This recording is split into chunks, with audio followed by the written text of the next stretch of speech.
Hi, everyone. I'm Sammy, a Senior Account Director at Kite. We are an award-winning B2B communications and tech PR agency. We work with many movers and shakers in the ad tech and media industry. We are also the masterminds behind many events, including this Women in Media Marketing Meetup. We are honored to have these incredible industry powerhouses lend their expertise. Quick ground rules before we start. Please submit questions via the Q&A portal at the bottom of your Zoom. If we have time after the panel discussion, we'll open the floor for audience questions. And reminder, please follow Kite Hill PR on LinkedIn, where we'll be recapping the event. A special thanks to our sponsor, Converge. So we are incredibly excited for this discussion today because mentorship is so important in today's complicated job market. A female quotient event last year noted that AI will not replace jobs, but a woman using AI will. How do you stand out? How do you network? How do you meet a mentor? Why is a mentor important? And in celebration of International Women's Day, we have a panel of industry powerhouses answering all these questions. And without further ado, I pass it over to moderator Kimeko McCoy, senior marketing reporter at Digiday. Please take it away. Thanks so much, Sammy. Hi, everybody. I'm Kimeko, Senior Marketing Reporter at Digiday. So glad to be here with you all today. And this, as Sammy said, is such a pivotal topic right now and looking ahead. I know in my career, I wouldn't be where I am now without having the mentors, kind of the community that's built itself around me. So excited to talk to Shoshana, Christina, and Kite about what that looks like for them. But before we get started with questions, I'm going to have our speakers introduce themselves and tell you a little about themselves before we get started. So we'll start with you, Shoshana. Thank you, Kimeko, and thank you so much for having me. My name is Shoshana Winter. For the past 5 months, I've been CEO of Converge, the sponsor of this lovely event. It is my first CEO position in my career, late in my career, which is really exciting and unexpected. I've spent about 30 plus years in a variety of different agency roles, mostly large agencies, and then in startups. I like to say those are two kinds of crazy that I'm addicted to. And I could not be more excited to be in this job at this moment and to have this discussion. Fantastic. Christina, if you want to introduce yourself next. Sure. Thank you so much for having me. I'm Christina Peña. I am the COO and founding partner of NewWorld. We are a strategic insights and creative studio, and we focus on growing trust with diverse audiences in this crazy era of misinformation and dramatic shifts in our media. I've spent my career as a strategist advising advocacy organizations, philanthropy, and corporations on social impact and their storytelling, as well as helping start and grow a number of startups at the nexus of marketing and impact. So pleasure to be here. Thank you. Fantastic. And last but certainly not least, Kite. Hi, everybody, and thanks from me too for having me. I'm Kate O'Loughlin, CEO of SuperAwesome. SuperAwesome is the leader in engaging kids and teens when they're online. Our software, data, tech is used primarily by advertisers and agencies and makers of digital experiences to help them connect with Gen Z and Gen Alpha. I am been CEO of SuperAwesome for the last 18 months, and I was previously the COO. But I started my career as a systems engineer working on tech for the government at Lockheed Martin, but came to advertising technology and startups about 17 years ago as a product manager, and eventually experimented in going more commercial. And that's what led me now to being CEO. So excited for this conversation. Fantastic. So as you guys can see, we've got a diverse, intelligent, and I don't know if I can say this, but badass group of people here talking today. And we'll talk a little bit about how to identify and approach mentors, build a diverse network of mentors, navigate career transitions, and nurture those relationships and strategies for showcasing your skills. But I want to first aim the first question to Christina. Your company does a lot of work in the diversity, equity, and inclusion space, right? That's something that I imagine is top of mind for a lot of folks, especially given our current, cultural politicization and whatnot. So I want to ask, what role did intersectionality kind of play in your mentorships and your networking? Yeah, thank you for that question. It's a very intense time to be doing this kind of work. But all of us here and everyone in our field really understand the challenge of being a woman in our industry in particular. We make up the majority of people working in the sector, but we're also like not often the leadership. So of course, all of us have been in the position of working with lots of brilliant women. At the same time, only about 9% of the industry are Latina. Only about 7% are Black. And that changes the dynamic for some of us who have to navigate layers of our identity in the workplace. And it means also not necessarily having many or any role models or mentors who look like us or are women of color in leadership. That ends up requiring us to look elsewhere for support and for mentors, sometimes to people and women in other fields, sometimes with our peers in the industry who can give us some real talk, cheer us on, be that like guiding force for us. And that just ends up being different than maybe some other dynamics as we navigate it. It's very interesting. A couple years ago, I went to a panel that was hosted by Issa Rae, the creator of the Insecure series on HBO. And she said something that I thought has stuck with me for years, which is this idea of like, so often when we're looking for mentors, we look to reach up, right? The person that's above us or has done the work before us, and that will be our mentors. But sometimes it's more important to reach across and kind of work in partnership with those that are kind of in the same space of you, so everybody can, what is the lift as we grow type deal. So the next question is kind of geared at that to Shoshana. We've talked about this before, and you mentioned something interesting about the idea of like no one formally mentored you. So without a formal mentorship, like, did you reach across the aisle? How did you navigate that?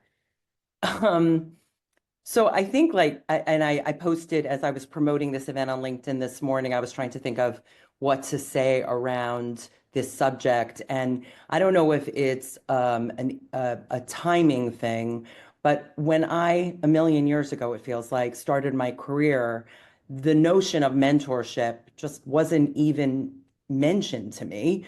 It wasn't even a thought. I think that young women starting in careers where they didn't have any guidebook, and I think marketing and advertising are ones where back then, particularly, you didn't go to school for it, right? And so you felt lucky if you landed at an ad agency with a great boss working on a great piece of business with a lot of smart people around you, right? And that happened to me a bunch of times. But I would say that that is something that I really feel like I lacked, which was I didn't have the intentionality of what did I need that was going to take me to the next level. I think I was naive in thinking I'm just going to do a good job and that's going to be enough. And so in real time, probably in the middle of my career, and I think particularly when I was also navigating young motherhood, which is a whole other layer, right?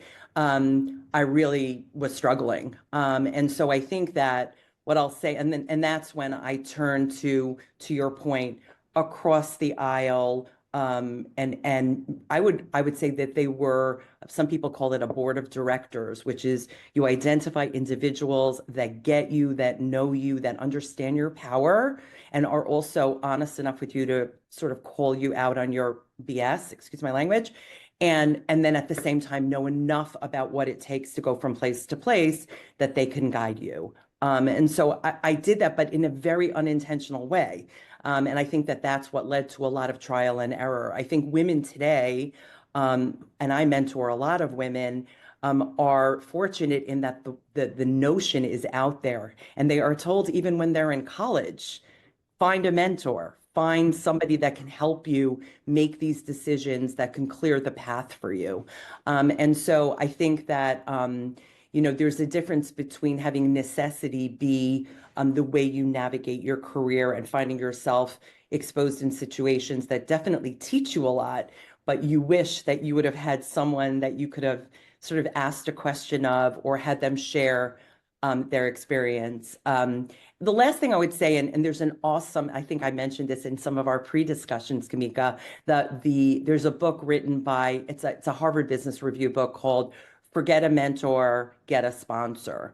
And it was written probably, I want to say at least 15 years ago, But it was one of those books that was such a watershed moment for me, because I think as a woman rising up, I just felt lucky that I was allowed to be a mom and an executive at a big company.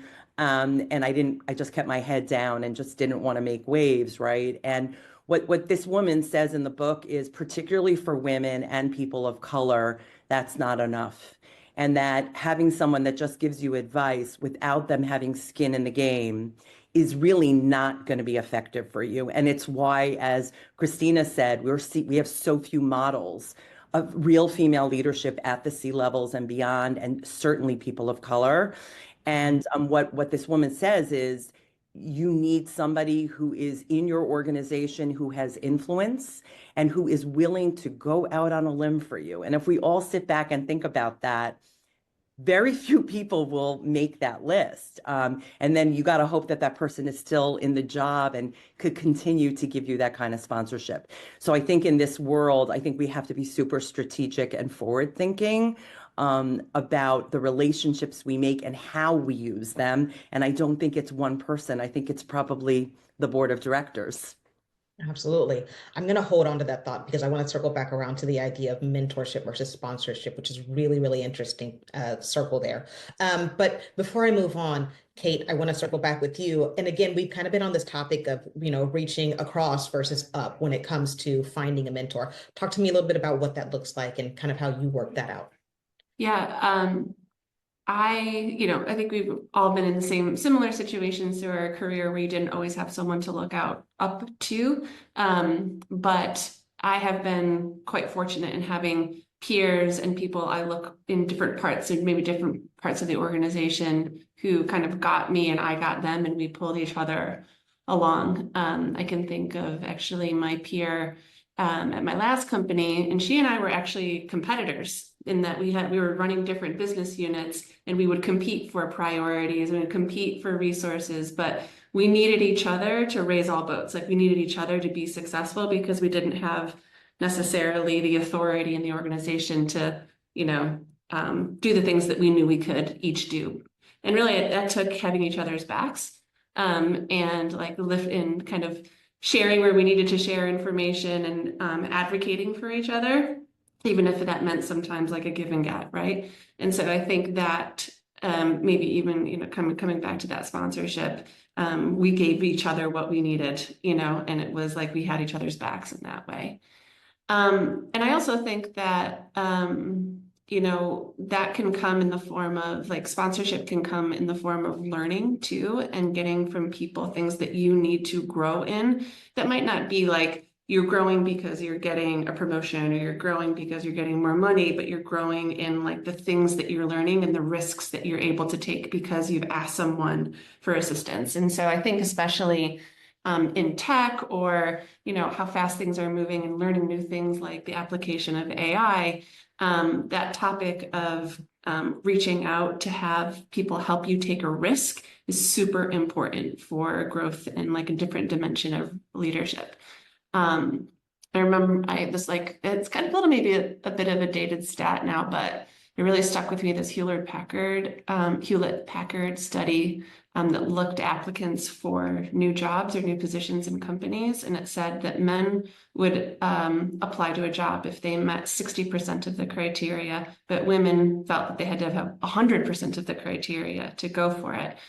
And look, in technology and in AI and how fast things are moving, no one is ever going to be 100% ready for a thing, right? And so, when tackling technology, you need to take a risk, and in taking risk, you have to be able to reach out and ask people for help in getting prepared and helping you see the experience that you do have might lend to your success in taking a risk.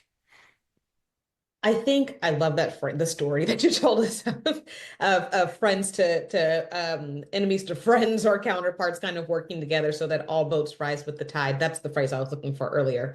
But you all have touched on this topic of mentorship versus sponsorship. Mentorship, I think, in conversations like these gets a lot of credit in top, headlines and talking time, but there's a difference between what makes a mentor and what makes a sponsor. So how do you all, and this is a question for all of you, how do you define what is a mentor and what is a sponsor? And how should people looking for those, like how does somebody know what lever to pull, when to tap a mentor versus when to tap a sponsor? Yeah, I think Shoshana said that really well about thinking about it as someone who has the skin in the game, who will do something, risk something for you. And that can be just as like someone literally going to their leadership table and going, Shoshana is it. Shoshana is the one, y'all. Like, this is the person we need in this job. Or, any number of pieces. But it is, I think, at the core, different than mentorship because it's transactional in a certain way. You are getting something out of it. You are, it is also like not the kind of relationship where you're going to let yourself be totally vulnerable and share all your fears and anxieties that you might do with a board of directors style kind of relationship. It is a relationship where you are trying to really be thoughtful and strategic about advancement, and that person sees your value and what you can bring to the next position in your career, which is super important in its own way. I love that. And I love that you asked, when do you use which? Because what that says to me is it's not mutually exclusive, right? Like the whole, it takes a village. 30 years in, man, it takes a whole city if we want to be really honest about it. I think that and this may be a way generalist way of saying it, the need to have a sponsor, at least in my experience, took place much more in large, complex, highly political organizations. So in other words, because, and I could say that now, like sitting where I'm sitting, which is a privilege to be in this seat, but I realize how much energy I spent in the last 10 years worrying about things that I could not control, right? They use this word, your, sort of your reputation, or who's saying what about you, or things that really have nothing to do with the substance of your performance, but really around the intentions of others as they are either involved in self-preservation or moving up their own ladder.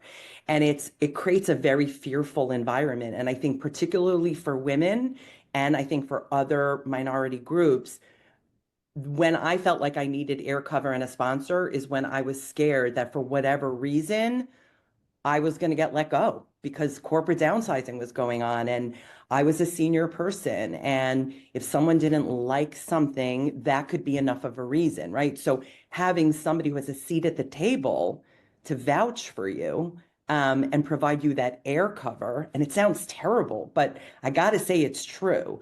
I would say, and specifically when I mentor younger women who are asking me the question, what am I going to get more out of working in a very large organization where I have clients that are Fortune 500, but I'm probably going to have less visibility. I was literally having a conversation with a woman yesterday about this.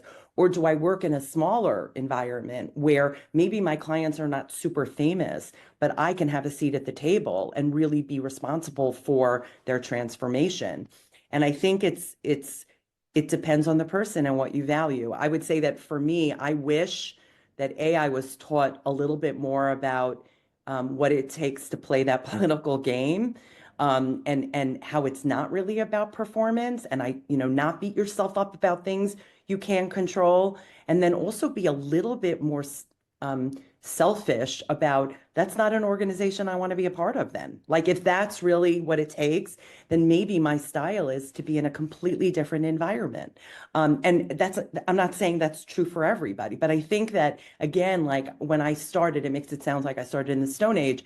We didn't feel like we had agency. You were like, wow, I got this job on this big account. Thank goodness, and just be happy with what you have. And I think that I encourage women in their 20s and 30s and 40s to you don't ask for it, you don't get it, right? That asking is not a problem, and we should feel entitled to do that, because that's really what's going to make the difference. Yeah. I was in that situation, Shoshana, where I asked for something I knew was going to take a long time to get, which was the seat as CEO of the company. The founding CEO, he's kind of typical founder's got to found. He's had 4 exits. And so I knew it wouldn't be forever that he would be running the company. And I worked up the courage to say to him one day, I want to be the heir apparent. But that took his sponsorship and his investment in time for him to help me get ready to take over. And it was a transaction, to your point, Christina, of like, he was going to be able to have an off ramp if I was ready to step up. And it wasn't a given that I was going to be successful, but I did need to communicate that I wanted to put the work in and I wanted to put the effort in to try. And I think that's an important part of pulling the sponsorship lever, is that you are going to have to give that person the fuel to keep, putting their neck out for you. And like a funny story around that is we went to dinner, he and I, and he ordered this huge seafood tower, and we were in England, and not all the seafood is the same as the seafood we have here. And there were just things I just didn't even know how to open. And they gave all these different clamps and tools and all these things. And so I just started taking some of the seafood and kind of like, was like trying not to use my teeth to thing. And then I finally said to him, could you please help me understand how to open this thing? And then I knew in that moment that was the test. If I had just sat back and, literally gone hungry and not even tried to eat the things that I didn't know how to open, he would have known like that was a little sign that I wasn't willing to like try, put in the effort and have some error. But then if I also just like used my teeth and like forcibly took the thing out and didn't ask him for help, that was another sign that like it wasn't going to work out, and him being my sponsor. And so it really does, it is a give and take in sponsorship, that you have to both be putting in the work, I just want to say one quick thing to it's the most amazing story, because I literally have a mental picture of you sitting in a London restaurant and like looking at strange pieces of seafood and tools. But like, I think what you said is so important. And I see this a lot. And this is like a woman thing versus a man thing. And I don't still know why. And I'm the mother of 2 daughters in their 20s. But the people are scared to ask for help, either because they think it reflects on their own capability or the edge that they may have, or because they assume that nobody wants to help them. And I actually think for most human beings, people love helping. First of all, it gives them an ego boost. I think that gentleman that sat across from you, Kate, was like, he was feeling it. He was like, she needs my help, like, so he got something out of that. And I think we forget that as humans, that's a high. And I think if the more we ask, I think the more you'd be surprised at what people are willing to give. Absolutely. And I love these real life moments that kind of illustrate and make these concepts tangible, right? For the people that are listening to these conversations. One thing that I do think is important to note is that a lot of this revolves around having a relationship already in place with the person that you're looking for to be your mentor or your sponsor. We have seen so many headlines, especially post-COVID, about the, struggle to maintain relationships, to maintain friendships and job hunting hardships. And I think all of these signs, to me at least, indicate that it's harder to move and build that village, than it has been in the past. So what tips do you guys have for being able to build a robust network and kind of expand beyond your immediate circle? Yeah, I think at this moment in particular, trust is really at an all-time low. Like our trust in so many dynamics has tanked, and that extends to our networks. It's difficult sometimes to judge who to trust, who to connect with, to ensure you feel safe while you're doing that and communicating with someone. And that also means not always like wanting to open the door to new people. I think I have found that in particular in the last, 4 to 5 months, because that's been really hard for my business and me personally in the industry right now. And so I have to remind myself all the time not to like shut down, right? But as my business partner likes to say, I'm going to be me, and the folks who get it will show up. They'll show up for me too, right? And that's all we really can do. And even doing the smallest things in this time when you feel maybe less secure or less open, is really even just like doing the small things, reading all the stuff, commenting so people like engage with you, grabbing the coffee, having my friend the other night was like, I have this amazing woman. She seems like she's in a similar industry. Come have dinner. Going to the dinner, even when you're tired after working however many hours and dealing with however many crises, and having the glass of wine and seeing actually, oh, we have so much to give to each other. And this was a great time. And you can feel like refreshed and revived by that. All of that keeps you connected and open to what could come next. I would just say, and I've said this to teams I've led multiple times, I think that we're so heads down all the time doing the work and getting through the day. Like I try to remind myself and those that work with me is that every time you get, whether it's sitting across from somebody or on a Zoom or Teams or name your web conferencing application of the day, that moment is a platform for you. Like I know that's like a terrible word right now because it means a million things, but like getting a job where you get to represent a client that is in an industry that's highly visible is a platform for you, right? Every time you sit across from any client, any level, you have an opportunity both like to create a connection, to build value, for them to have a certain impression of you.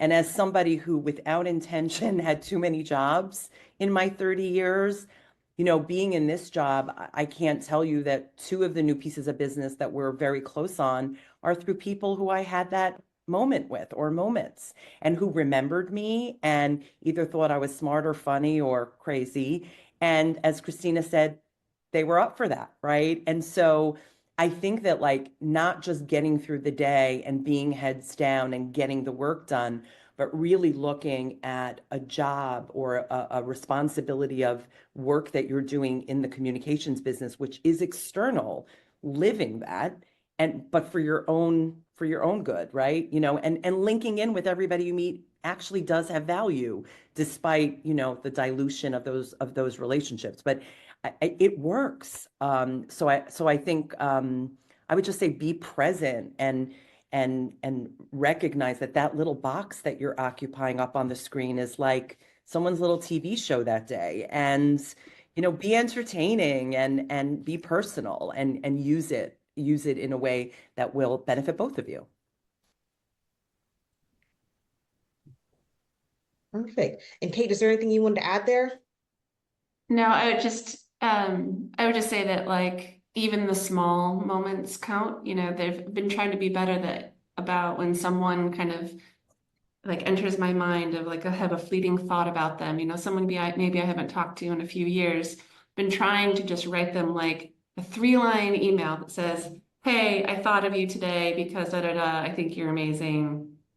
There's no like I didn't need anything from them. I didn't need them in the moment, but like they will remember that, and then then it won't feel weird, in 10 years when you want to talk to them again. Yeah, I think that's a really good tip. I will say, one of the things that I've even learned in my own career that's important is I haven't explicitly had to network with people per se, right? A lot of these things have been through like acquaintances and friendships, which have turned into my network, my community. I don't think, again, as I started this conversation, that I'd be able to make the career pivots and transitions that I did without those people, right? So, let's kind of feed into that and talk to me a little about career transitions. They can be daunting. So talk to me a little bit about what are kind of some key strategies and I guess ways that you can leverage that community that you've built to make those transitions. I guess I'll jump in. I feel like my whole career has been one big transition. I think to go back to the village and obviously I think not every relationship is going to be as deep and valued as others, right? Like it's funny, the relationships that are still the most valuable to me are ones that I made super early in my career, like 30 years ago. I worked in my first advertising agency, and those men and women that I work with, everybody was in their 20s, and it was a crazy time. It was an independent agency. We were working on an amazing client. It was Snapple when it was independently owned, and we all felt super lucky. being on the front lines with people like that really stays with you. And so I think that, throughout my career, when I was either in a situation where I didn't know if this was the role I needed to stay in, or I just needed validation. Am I seeing this correctly? Almost like pseudotherapy, being able to talk to somebody that I consider to be my peer who would see things in a similar way was so powerful, whether that person had someone to introduce me to or not. And I think that we get very focused on the interview and the resume but I think all the other stuff, the sort of the conversations, the glasses of wine at an impromptu Tuesday night, those are the ones that I think really, really mean the most. And I'll give a shout out to, there's one individual in my career, and he's the reason I'm sitting here. My friend Adam Lavelle. I was his client. I ran marketing for Audible, which was literally a dream job, and I still look back as a dream job. This was way before Amazon owned them. It was before the iPod existed, so we're talking a long time ago. And he was my agency. It was my first agency that I hired, and I was the head of marketing. And we just became like really, really close friends because I just loved the way he was thinking. He ended up being my boss twice, and he was my sponsor in many of those cases. And when I knew I wanted to leave Dentsu about 7 or 8 months ago, he said to me, I'm on the board of an agency and we're looking for a new CEO. And I literally said to him, so what? And he said, well, that's you. And I said, I've never been a CEO of an agency. And he said, yes, you have. And so, and that relationship was not formed because I intentionally said, will you be my mentor? Will you be my sponsor? It was just being intellectually curious, being excited about being around somebody who can offer you a new way of thinking and turning that into a friendship. My best friends were people who could geek out about marketing because it's the way I behave in the world, right? I look at Kate and Christina, and I bet you we would have a great time if we went out for drinks, right? And so like that organic kind of thing, like the way you were just saying, I found more powerful than when I formally asked to meet with somebody who was like on the board of something, and ask them for help. Yeah, I definitely agree with that. I think like the relationships that have turned into the most fruitful like mentorships or sponsorships, I would never, I'm even doing air quotes to myself because I would never call them that. That wouldn't like, that is what they are, I guess, in a certain way, but like they haven't done that. And I think they've been critical for those career transitions.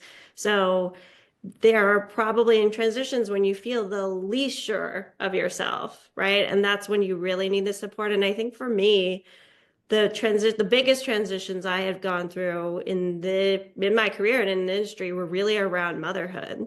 So like having my first child and then, needing to like switch agencies and having to like make that transition or switch my job entirely. And one of my, really close peers and sort of friends and mentors was there for me and really helped me make that transition. She hired me. She helped give me really the break in between, not a career break, but a break to actually like go with her, figure it out, like try something new, take the risk and be okay. And that showed up again later with a whole other person who was now my business partner when we decided to start our business. I was 9 months pregnant then and like had my son 2 days after or something like that. We decided to start the business.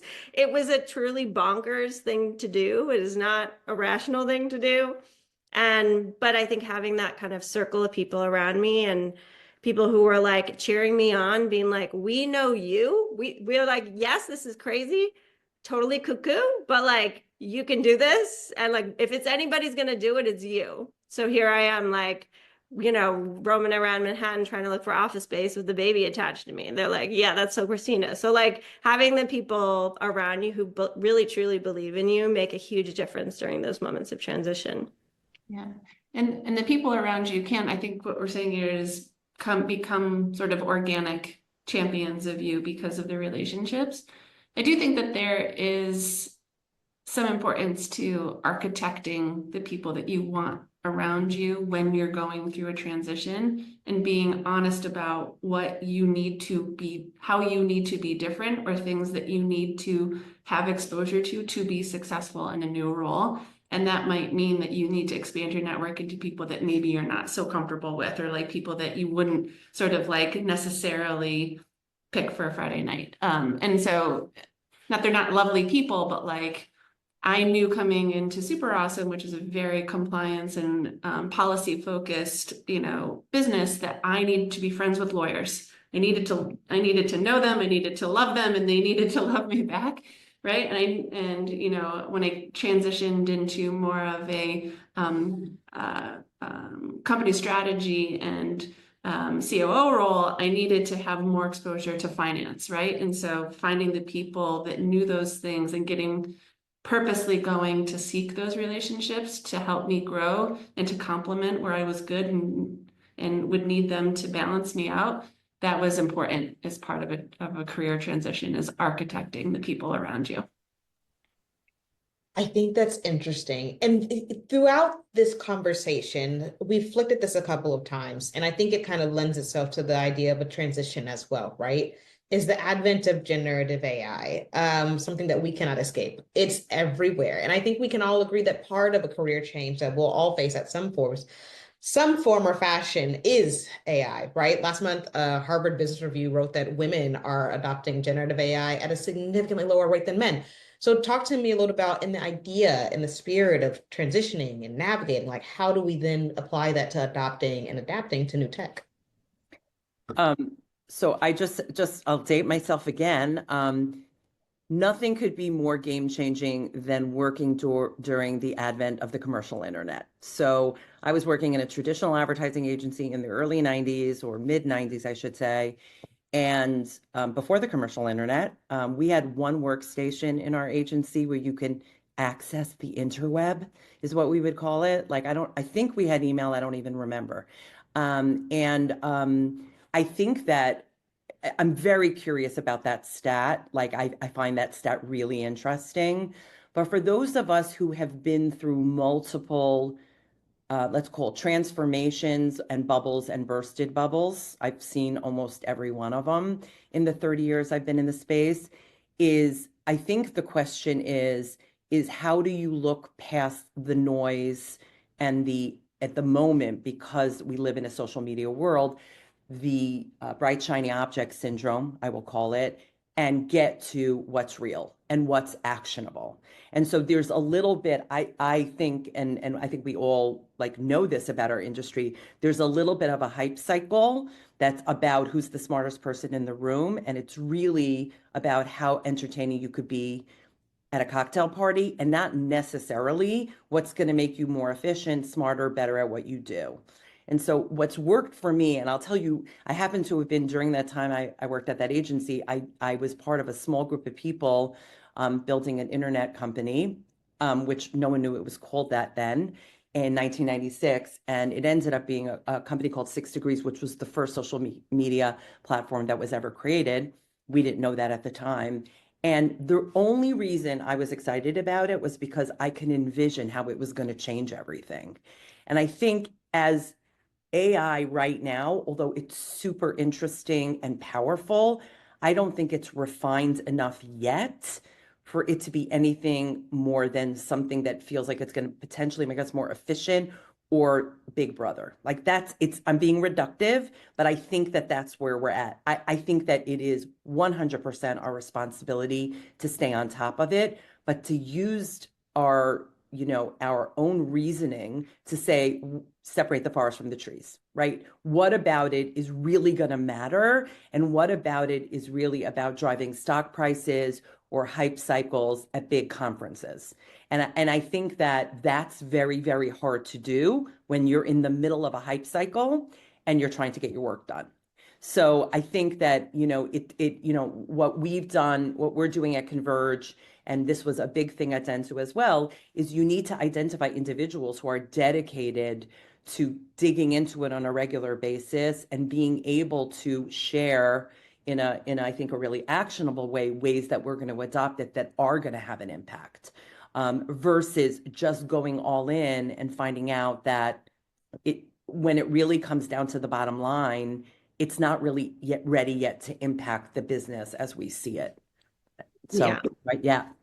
I think the hype cycle point is so true, and like trying to separate that out. At the same time, a lot of, in particular, our industry around marketing, like the functionality, there's a lot of work in the AI space that is really coming for us in some serious ways. And how long that takes is totally a giant question, but I think, you know, part of our responsibility is to lean into it and figure out where we're going to gain from it, where it's going to impact the business, as you said, Shoshana, but also not be scared, right? Because the worst thing any of us could do is to hide from it, because that is just a recipe for disaster. And I think in part just being able to, like, in some ways, it being in the digital space, allow all of us to mess around with it, to fail, to like be silly. The risk is low. There's less like public exposure of it. So it's actually okay to like be trying around. And, you know, for me, I use it almost every day at this point. Charlene, that's my nickname for ChatGPT. Charlene's my girl. She's on my side. She's my favorite research assistant. I'm like, what's up, Charlene? Help me with this thing. She's serious. So I know it's deeply problematic to humanize and get the GPTs, but I think just being able to be like willing to try it, and it is obviously disconcerting to see a GPT refine your writing or something like that. But it is useful, and it's interesting to like just give yourself space to play. Christina, why do you think that the stats say that women are behind men in this? Well, I imagine like most industries, technology in particular is like deeply male dominated, but in terms of like consumer use, I think it's very similar, right? Like the like Reddit chains and all the bros and podcasts that are like talking about it endlessly, you know, it's like the same people who are like obsessed with blockchain. So it's like BCG put out a different stat that says women who are tech leaders are actually embracing AI more than their male counterparts, but only after several years of experience and because they're already familiar with their, you know, confident in tech. So I think like there is hope, right, for adoption led by women. That I relate to way you more. have to be comfortable, you know, in the jargon. But I think like if we went back to the stat that was shared at the beginning of our conversation, right? Like the imposter syndrome thing. I forgot who brought this up about most women, when they look at a job description, they'll say, I'm only 60% qualified. So, and said no man ever, right? I wonder if there's also like like the reporting of that study is women are actually more adept than they think they are, but they're just reporting at it. That's true. That's true. Because our bar is so freaking high on our definition of competence that we maybe underserve our own knowledge of certain things. That's true. I also think we have the most to gain in use, women in general, because the most efficient professionals I've ever worked with in my life are women. We have a lot going on. We got like families to take care of. We got careers. We got all kinds of things. And like from an efficiency standpoint, that alone, like just actually tapping in to be like, how do I use this to make my life easier, my work faster, or whatever it is to gain? Like women in general, I think there's like a connection to that that could be really, really useful for us. And that actually might be an impediment for experimentation, right? Like as working moms, we know you like you got to get done to make dinner and get kids in baths. And so you got to get the work done. And the thought of like, I'm going to take an hour to like goof around with a new piece of tech that I don't really understand. It doesn't feel like work, but it is like you have to think about that as part of your job is to try new things and be experimental. And, you know, you should get paid for that because that's going to advance you and it's going to advance your company. So it's like that, you know, being a workhorse you need to kind of expand your view of what's considered work in order to be an experimental to try new tech like this. Absolutely. So, Kate, what you're telling me is that I need to use ChatGPT beyond asking it to meal prep for me. Yeah. Yes. See, you totally did it. That's right. Like, let it help with the other parts of our lives. It's useful. And Christina will come up with a name for it too.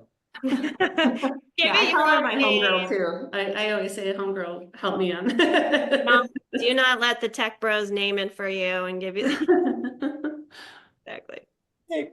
Um, the last thing that I want to ask you, and I think this is kind of a question that is a culmination of all the things that we've discussed throughout our time together today, everything from leadership to mentorship to sponsorship, even AI.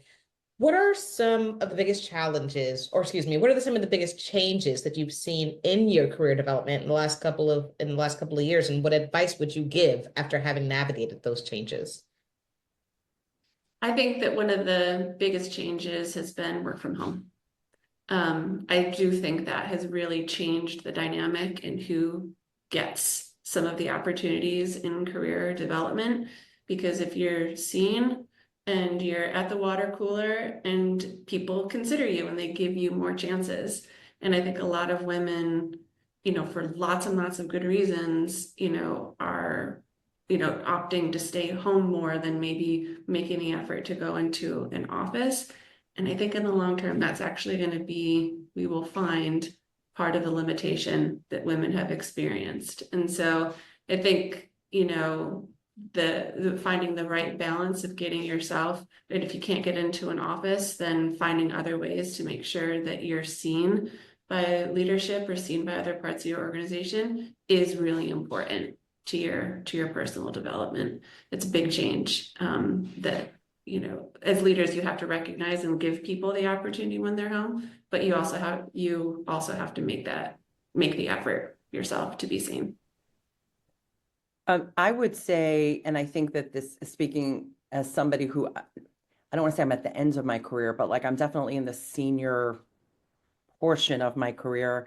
It's not linear. Like I think that maybe because I wasn't mentored or I didn't ask enough of the right questions early on, my conventional wisdom was like the way you know you're doing well is if you get promoted, make more money, get promoted. But I think that when you get to a certain level of seniority, so you're like here and there is one more or two more rungs, and then you go look at those people and what they have to do all day long, or what it will take. Sometimes I think it's about selling your soul. Like I came across certain moments where I realized the reason I couldn't do it was because I wasn't willing to do that kind of job and what that would mean for me as a human being. I don't think I could do it. Is that and I think the work from home thing in a way enabled this. Is I think there's way more ways to have career progression today than ever before. The flexibility that this has created, the side hustle, the use of the internet and AI to help you build things quickly that can act as ways to market yourself in a variety of different ways is so different than the trajectory that I was offered, when I graduated college a million years ago. And so as much as I know that people think there's a lot of security in working for a company with a logo and a 401k and health insurance, I get that. I encourage, one of my daughters is more of an artist, and I encourage her all the time to say, you can really write your own ticket. You don't have to work for a corporation if you don't want to, or if it's not going to work, and you can be successful. So I think we also have to redefine what career development means, and it's not necessarily linear or one-dimensional. Yeah, that's really. I was just gonna say, I remember when I left working at Lockheed, it was my first job out of school, and my parents were like, "What's your pension? What about your pension?" And I took like a down and over and moved and like did a bunch of things that seemed contrary to to your exact point of like, my God. yes, we do this business, but I'm so glad I did. Oh my God. I told my dad I was going to work for an internet company in 1996. You can't even imagine what that conversation was. What's the internet? Yeah, I think my advice was going to be something really similar about it's just not being linear. And I think people are moving in and out of the industry, and that traditional ladder of roles like doesn't I mean, it can exist, but it doesn't really for a lot of some of the most interesting, successful people out there. Their people are leveraging their expertise in new fields, new sectors, different types of media, and that integration is making a lot of exciting work. All of the side hustles people are doing now, those things are amazing, and they can turn into an entire new path or multiple paths. And I think that is really where you see like the future of careers changing from that traditional sort of like ladder that all of us thought about as we were like going to get the promotion to be like, well, you know, I'm also interested in these 7 other things. Let's see where this goes. Yep. And this generation now, Gen Alpha, they are really embracing the side hustle in the nonlinear way to think about themselves.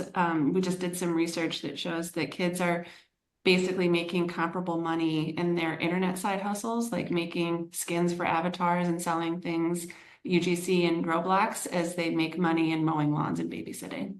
And that, you know, that takes creativity and gumption to try new things, but they are definitely a generation of nonlinear thinkers.